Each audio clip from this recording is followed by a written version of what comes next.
America का तगड़ा नुकसान हो रहा है, लेकिन गोदी मीडिया ये आपको दिखाएगा नहीं।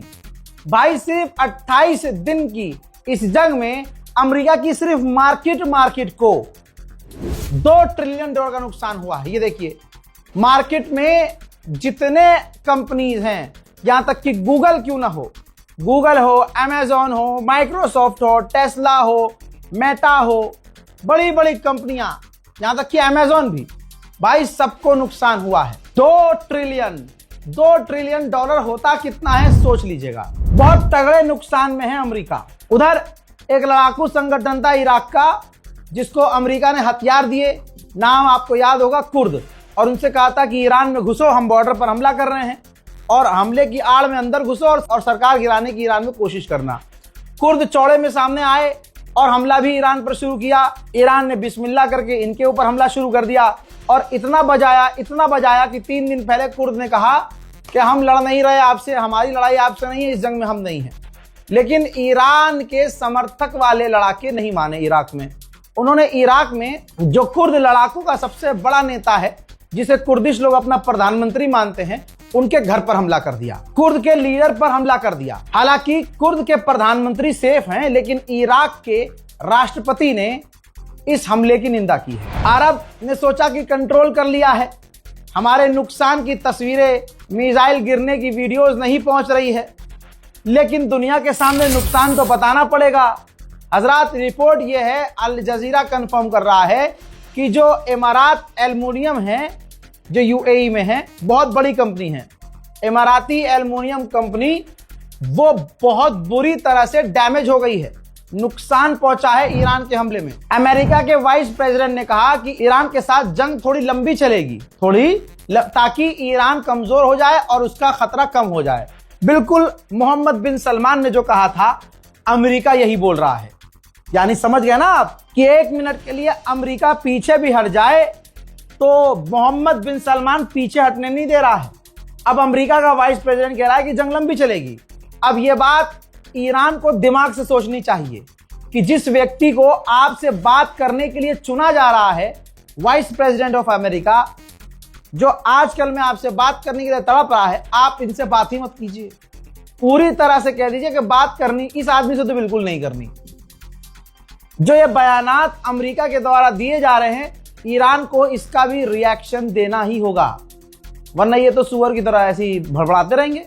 हजरात, वहीं दोगली पॉलिसी है इनकी, अमेरिका की जात पर कोई भरोसा नहीं कर रहा है। डोनाल्ड ट्रंप पता है सामने क्या कह रहा है? जो सामने कह रहा है वो असलियत से बिल्कुल विपक्ष है। रिपोर्ट ये है, और तमाम रिपोर्ट्स में आ चुका है कि डोनाल्ड ट्रंप, और मैं आपको पहले ही बता चुका हूं, डोनाल्ड ट्रंप अपने एलाइज और अपने साथियों से कह रहा है कि इस जंग से जल्दी बाहर निकलना है, क्योंकि भाई छिद रहा है अमेरिका, बहुत तगड़े तरीके से छिद रहा है, बड़ा नुकसान हो रहा है। तो पॉलिसी ये है ट्रंप की कि दुनिया के सामने कहना है कि ईरान हार रहा है, हम ईरान पर हमला कर रहे हैं, लेकिन अंदर ही अंदर ईरान से बातचीत करके, डील करके बाहर निकलना है। यही सच्चाई है। और आप देख भी रहे होंगे, ट्रंप रोज सुबह 7 बजे आता है और 1 घंटे की स्पीच देता है और अपने आप को जीतता हुआ बताता है, और पूरा दिन कोशिश करता है अंदर खाने की ईरान से डील हो जाए। यह है हकीकत। मेरे दोस्तों, मैंने कहा था ना कि अरब की ये बदकिस्मती देखिए, ये अरब के लिए कितनी जिल्लत वाली बात है कि सारे अरब एक होके भी ईरान के हमलों से न बच सके, और इनकी क्या ही इज्जत रह गई कि अपना पिछवाड़ा बचाने के लिए एक जंगली कुत्ते के आगे झुक गए, जिसका नाम ज़ेलेंस्की है। हजरात, यूक्रेन के राष्ट्रपति ज़ेलेंस्की ने सऊदी अरब पहुंचकर पहले सऊदी अरब से डिफेंस डील की, फिर वो यूएई पहुंचा, यूएई ने डिफेंस डील की, फिर वो पहुंचा कतर, फिर कतर ने भी ज़ेलेंस्की से डिफेंस डील की। इन तीनों देशों को ज़ेलेंस्की ड्रोन से बचाएगा और उनकी ईरान की मिसाइलों को रोकेगा। इसके बदले ज़ेलेंस्की क्या क्या लेगा इन अरबों से, ये तो वक्त बताएगा। वहीं पूरी कोशिश अमेरिका, इजराइल, अरब की ये है कि जो ईरान हमें छेद रहा है ना, बस ये दुनिया के सामने नहीं जाना चाहिए, वरना बड़ी बेइज्जती हो चुकी है, बचा अब कुछ नहीं है। तस्वीर देखिए, बहुत मुश्किल से सामने आई है कि ईरान ने दिन भर कई मिसाइलें इजराइल पर दागी और कई सारी गिरी भी, जिनके ये फोटोज आप देख रहे हैं। और नुकसान बहुत तगड़ा इजराइल को हो रहा है। 2 वीडियो आप देखिए। नफीला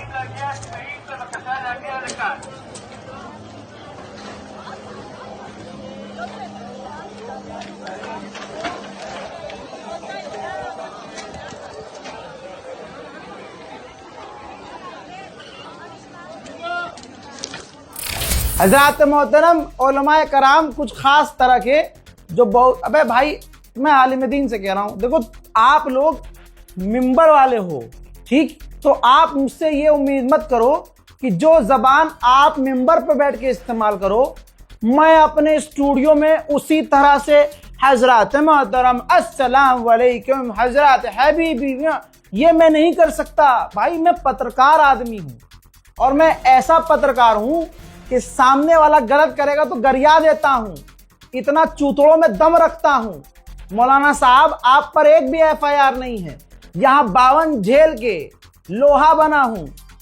समझ में आई बात? मौलाना साहब, आपकी इतनी औकात नहीं है, आप इतने डरपोक हैं कि फिलिस्तीन और गाजा के लिए दुआ नहीं करा सकते आप माइक में। इतने डरपोक हैं तो दूसरों से बैठकर ये ज्ञान ना भिजवाएं और ना ज्ञान दें कि ये वर्ड बड़े अजीब इस्तेमाल करता है। अरे दुश्मन को तो पकड़कर पीटना चाहिए, मैं तो सिर्फ सख्त जुमले इस्तेमाल करता हूं। और अगर मैं गणचट्टा कहता हूं तो क्या गलत कहता हूं? अभी आपका मुंह काला कर देता हूं। गणचट्टा तो खुद बोल दिया मोहम्मद बिन सलमान को डोनाल्ड ट्रंप ने इंग्लिश में, किसिंग माई एस। गूगल कर लीजिएगा मौलाना, इसका मतलब क्या होता है। हजरात मोहतरम ध्यान दीजिए, मोहम्मद बिन सलमान अय्याश, आवारा और मुझे लगता है मीठा है। बहुत बड़ा खुलासा कर रहा हूं, डोनाल्ड ट्रंप ने अपने मुंह से कहा कि बहुत बढ़िया आदमी है, मुझे वो मोहम्मद बिन सलमान बहुत पसंद है, वो ग्रेटेस्ट आदमी है। मैं जब वहां था तो वो जब भी बैठता उठता था तो मेरा बाजू पकड़ के उठता बैठता, वो मुझे टच करता रहता था, सुनिए, और बार बार। और उसने बताया था कि मैं किसी का बाजू, मैं किसी का हाथ नहीं पकड़ता हूं, लेकिन मैं उसे इतना पसंद था कि वो मेरा बाजू पकड़ रहा। अल्लाह जाने मोहम्मद बिन सलमान डोनाल्ड ट्रंप का क्या क्या पकड़ रहा होगा, हमें क्या पता। ये तो भला हो उस गुलाबी सुअर का जिसने अपनी भरमबाजी में हक दिया। पूरा बयान सुनाऊंगा, एक एक जुमला सुनिएगा। मौलाना साहब को समझ में नहीं आए तो मौलाना साहब किसी समझदार पढ़े लिखे अंग्रेजी के जानकार से पढ़वा लीजिएगा, फिर कहिएगा कि रजा गाली बकता है। उन्होंने कहा, डोनाल्ड ट्रंप साहब ने, कि वो बहुत बढ़िया आदमी हैं और वो मुझसे कह रहा था कि कल तक आपकी कंट्री बिल्कुल बेकार है और आज आपकी कंट्री अमेरिका हॉटेस्ट है, बिल्कुल एक बहुत जबरदस्त है। ट्रंप ने कहा कि उनको महसूस हो या ना हो, लेकिन ये क्लियर था कि वो मेरी चाट रहे हैं। हाँ सुनिए, गणचट्टा सऊदी अरब। A short time ago, a man that we just discussed, the king, the future king of Saudi Arabia, and I also love the king of Saudi Arabia. What a man he is. When I was there, we bonded. He would grab me to get up. He was a little frail at the time, and this was a long time ago, and he's still doing well. And he'd grab my arm to get up when I was sitting next to him. And they said that's the only time he's ever grabbed anybody. He would grab me all the time. And I said, I think he likes me. And he did like me, and he still likes me, and he's a great man, and say hello to him. He's a great guy with a great son. But a short time ago, we were together, and he looked at me, and he said, you know, it's amazing. 1 year ago, you were a dead country. Now you're the hottest country anywhere in the world. He didn't think this was going to happen. He didn't think he'd be kissing my ass. He really didn't. He thought he'd be just another American president that was a loser, where the country was going downhill. But now he has to be nice to me. You tell him he better be. सुन लिया, कुछ बाकी है। तो दोस्तों, अब मोहम्मद बिन सलमान को गणचट्टा कहूं तो बुरा मत मानिएगा। अरे यार ये कैसी कैसी बातें कर देता है। घर की मेरी माएँ बहनें भी जान लें, ये गाली नहीं है, ये एक क्रिया है जो मोहम्मद बिन सलमान करता है। और माजरत के साथ जैसे अभी हालात हैं, आपके सामने अगर नेतन्याहू आए तो आप क्या करेंगे? बोलना नहीं है, लिखना नहीं है, ठीक? तो मैं तो कैमरे के आगे हूं और जज्बाती इंसान हूं। आपके मन की बात आप बोल नहीं सकते, मैं आपकी जुबान हूं, मैं बोल रहा हूं, ठीक है? किसी को अच्छी लगती है लगे, किसी को बुरी लगती है लगे, किसी को देखना हो तो वेलकम, जिसे नहीं देखना हो भीड़ कम। गजब बेइज्जती है। ईरान ने जानकारी दी कि अमेरिका इजराइल ने 120 क्लस्टर माइन बम बिछाए थे। हमने सबको डिसमेंटल किया है। ईरान की एक काबिलियत तारीफ है। हजरात, एक आदमी, जैसे किसी की लड़ाई होती है तो एक दोगला नहीं होता है आदमी जो चाहता है इससे भी ना बिगड़े, उससे भी ना बिगड़े। अस्सलाम वालेकुम, खैरियत है? हाँ चाचा, तुम्हारी लड़ाई हो गई क्या इनसे? कि क्या बात थी? बड़ी गलत बात है। हाँ, बदतमीजी करी तुमसे। अब फिर इसके पास, अस्सलाम वालेकुम, खैरियत? क्या हुआ? चाचा से क्या बात हो गई थी? अच्छा, ऐसे बोल दिया चाचा ने? अबे यार, बड़ा गलत किया भाई। नहीं नहीं नहीं नहीं नहीं, नहीं। ये बड़ी गलत बात, बहुत गलत किया। उनको इस तरह के अल्फाज इस्तेमाल नहीं करने चाहिए थे। बहुत बुरा हुआ भाई, बहुत बुरा। अब ये तीसरा आदमी, और ये तीसरा आदमी इन दोनों से चिढ़ता है। ये दोगला, देखिए, महसूस कीजिए। सलाम वालेकुम हजरत, खैरियत? बहुत अच्छा, बहुत। क्या हुआ उनसे? ये दोनों से दिक्कत है क्या कुछ? अरे बड़े हरामी हैं वो दोनों, उनसे। हाँ सही कह रहे हो। अच्छा, ऐसे करते हैं वो दोनों ही ऐसे हैं? बड़े घटिया लोग हैं यार। मैं तो इन लोगों से बड़ा दूर रहता हूं। मैं तो आपके साथ हूं। बिल्कुल बिल्कुल बिल्कुल, आपकी जायज बात है, बिल्कुल। अच्छा, इतना गंदा तो मैं भी नहीं हूं। अरे आप तो बहुत बढ़िया आदमी हो। दोनों ही बड़े बुरे हैं। इसे कहते हैं दोगला। दोगला। चलिए, ये खबर यहां खत्म। अब ताजा खबर सुनिए।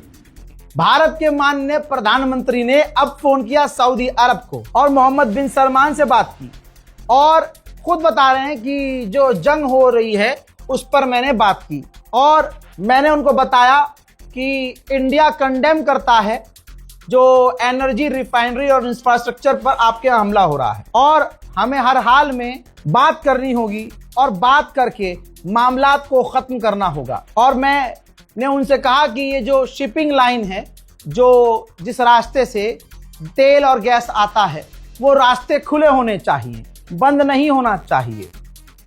मैंने उनको शुक्रिया अदा किया कि जिस तरह से आप इंडियन कम्युनिटी को सऊदी अरब में सपोर्ट कर रहे हैं, मैं आपका शुक्रगुजार हूं। 1% कोई ढंग की बात मुझे बता दो, मैं मान जाऊंगा कि हाँ भाई मोदी ने बहुत। कहते क्या है, प्रोपेगेंडा क्या है? मोदी की एक कॉल पर जंग रुक जाएगी। असलियत क्या है? मोदी सबके पास चला गया और सबके पास जाके वही जो मैंने कहा था ना, अरे बड़ा बुरा हुआ, अरे हम तो तुम्हारे साथ हैं। ईरान से अलग होने की कोशिश की, ये दिखाने की तमाम लोगों को, हिंदुओं को, कि देखो जी हम तो बड़ा मजबूत हैं, हमने तो पूरा मुसलमानों का बाइकआउट कर रखा है, हम तो ईरान के साथ ही नहीं है। ईरान ने जैसे ही टेटवा दबाया, सबसे पहले टट्टी उसी की निकली। जो ईरान के खिलाफ जहर उगल रहे थे, सबसे पहले सिलेंडर की लाइन में वही लगे जाके, पेट्रोल डीजल के लिए बाइक हिला हिला के पहुंचे। सच्चाई है ये। और उसी ईरान ने जब देखा कि भारत के लोग, भारत के बच्चे, कश्मीर की बच्चियां, मुसलमान बच्चियां कान के झुमके उतार कर दे रहे हैं, गुल्लक लेके आके दे रहे हैं, तो भारत के लिए टैंकरों को रास्ता दिया ईरान ने। समझ रहे हैं आप? दोगलापन और घटियापन और विदेश नीति का फेलुअरपन। इसके भी दोस्त हैं हम, इसके भी दोस्त हैं। कोई पक्ष नहीं है हमारा, सबके हैं जी हम तो सबके हैं। अल्लाह ला ला ला, हम तो सबके हैं जी। विदेश नीति, ये विदेश नीति, इनका पक्ष ही क्लियर नहीं हो रहा है कि किसकी तरफ हैं। अजी मैं तो सबकी तरफ हूं। मैच चल रहा है इंडिया पाकिस्तान, जो जीता मैं उसकी तरफ। हजरात, इस रिपोर्ट को शेयर कीजिए, अपनी राय कमेंट में लिखिए। जय हिंद।